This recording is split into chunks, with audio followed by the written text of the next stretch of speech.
GoPro's unveiled the new Mission 1 series of camera, bringing upgrades such as larger 1-inch type sensor, new GP3 processor, and support for interchangeable MFT lens. Its lineup consists of Mission 1, Mission 1 Pro, and Mission 1 Pro ILS. All three models are equipped with a new 50-megapixel 1-inch type sensor set to capture more light than the previous generation.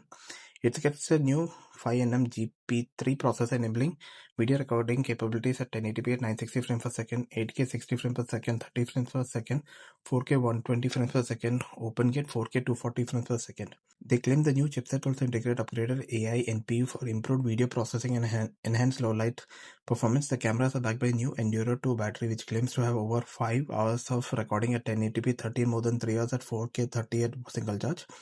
The Mission 1 and Mission 1 Pro features an upgraded case with up to 20 meters of waterproof. The lineup also has a larger rear OLED display, redesigned buttons, and new lenses with 159-degree field of view. Audio is improved to 4 microphone chip and support for 32-bit float recording. Additional features include Bluetooth 5.3, HLG, HDR, 10-bit color GP log 2, time code sync, up to 240 million.